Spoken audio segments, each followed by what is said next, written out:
예, 여러분 안녕하세요. 오늘은 3학년 국어 공부 간단하게 알아보는 시간을 갖겠습니다. 듣기, 말하기, 읽기, 쓰기, 그리고 문법, 문학에 대해서 말씀을 드리겠습니다. 듣기, 말하기는 대화의 즐거움 말고 대화 나누기입니다. 대화는 우리 학생들이 계속 해오던 거니까 쉽게 파악할 수 있겠죠.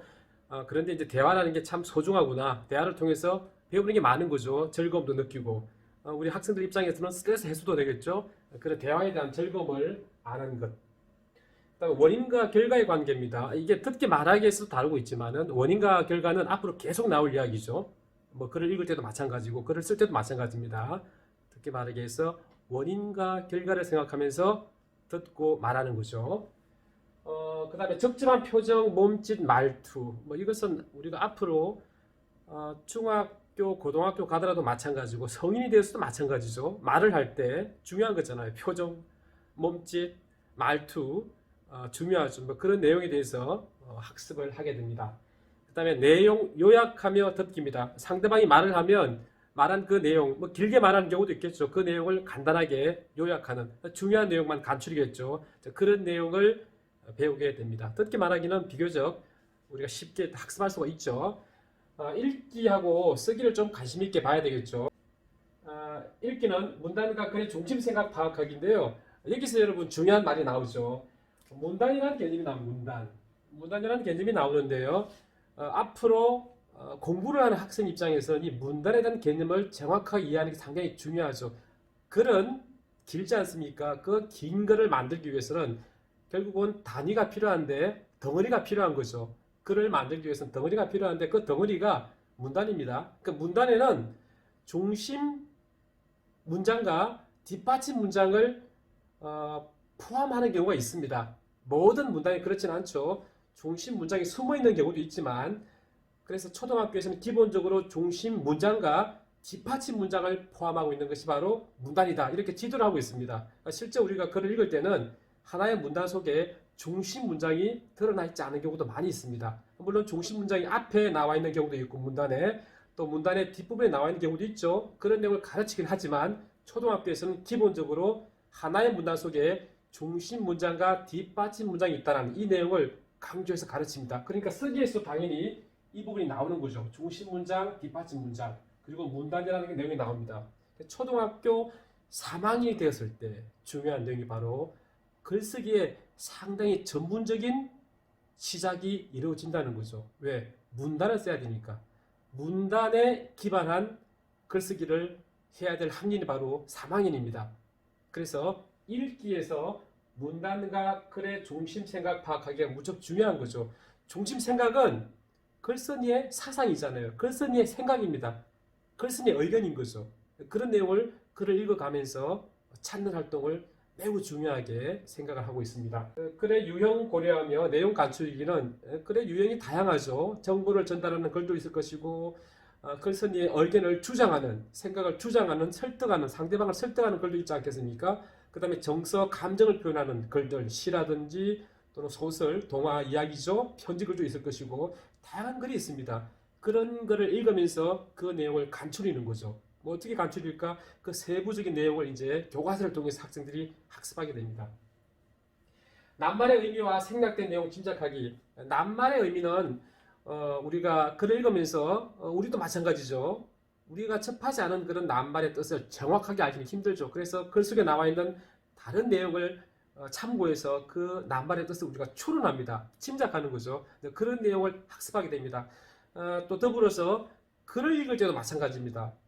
글은 결국은 글을 쓴 사람의 생각 또는 의견, 감정들을 느낌들을 넣어서 글을 쓰는데 글쓴이가 쓴 글을 가지고 완벽하게 모든 것을 이야기하기가 힘들죠.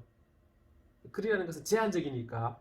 그래서 우리는 그 글 속에 있는 내용을 가지고 글에 있지 않은 그 내용을 추론하게 되는 거죠. 짐작하는 거죠.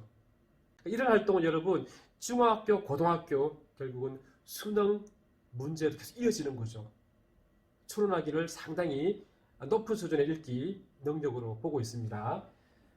읽기 경험을 다른 사람과 나누기. 우리가 글을 읽고 나면 부모님과 함께 대화를 할 수 있잖아요. 그죠? 우리 어른들도 마찬가지죠. 독서를 한 다음에 누군가 또 대화를 하면서 경험을 나누게 되면 내 경험이 어떻습니까? 또 확장되는 거잖아요. 또 상대방의 경험을 통해서 내 생각이, 내 마음의 폭이 넓어지는 거죠. 상당히 중요한 활동을 하게 됩니다. 쓰기는 조금 전에 말씀드린 것처럼 읽기에서 문단에 대한 개념을 학습하고 중심 생각을 파악하는 공부를 하는 것과 마찬가지로 쓰기에서도 문단에 기반한 글쓰기를 하는 거죠. 초등학교 3학년이 중요한 이유가 바로 여기에 있습니다.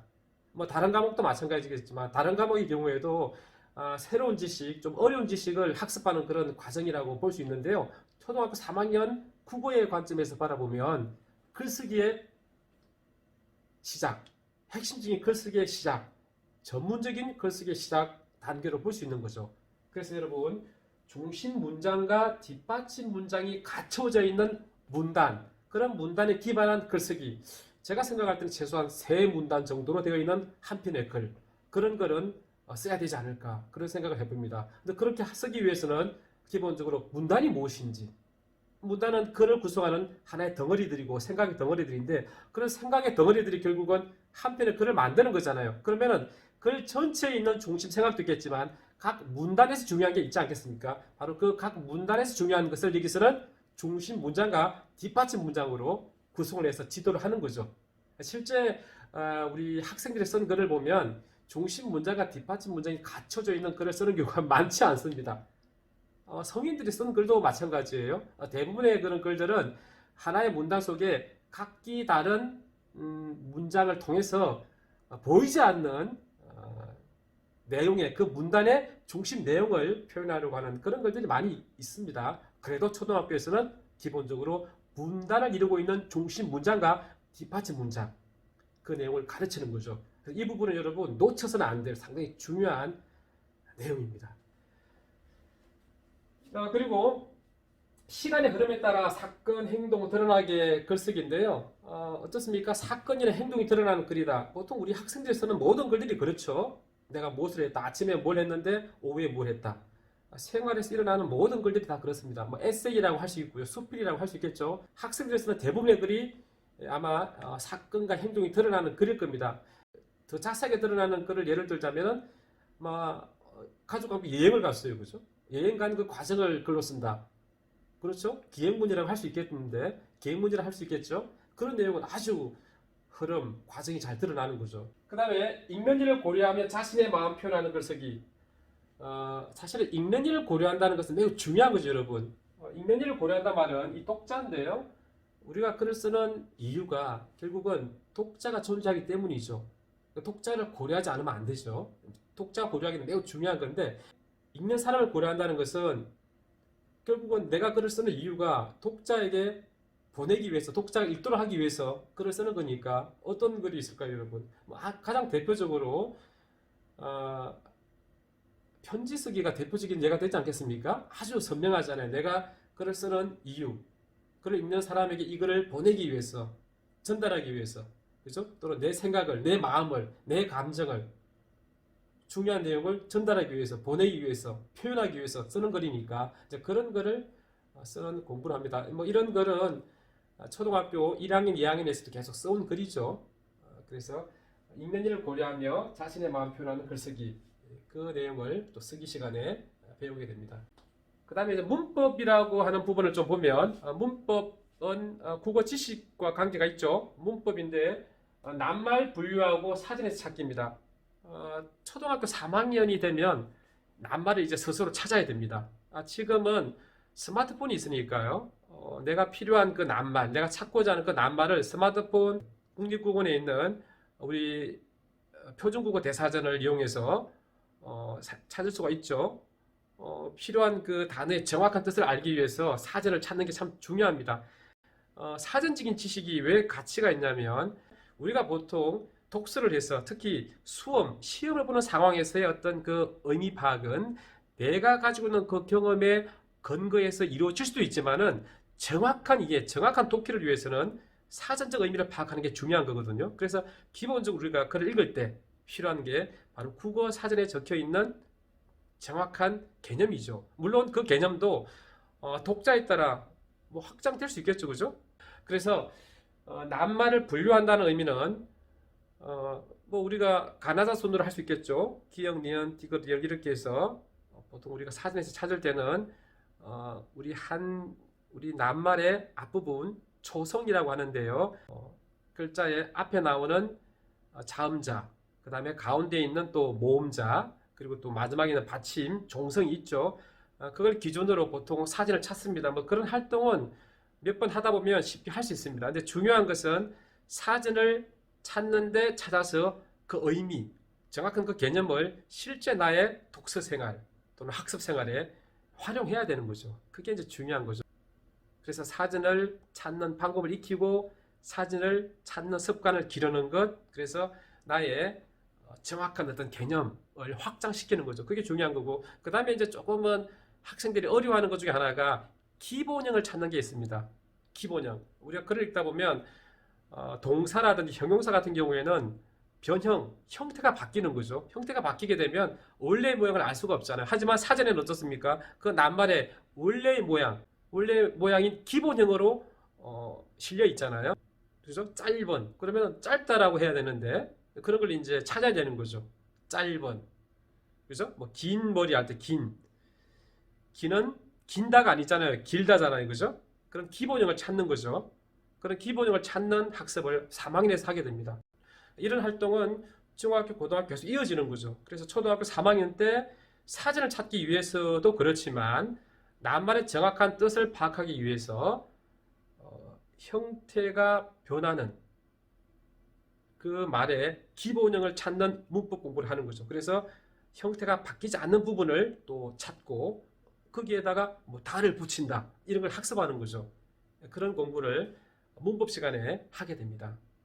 매우 중요한 거죠.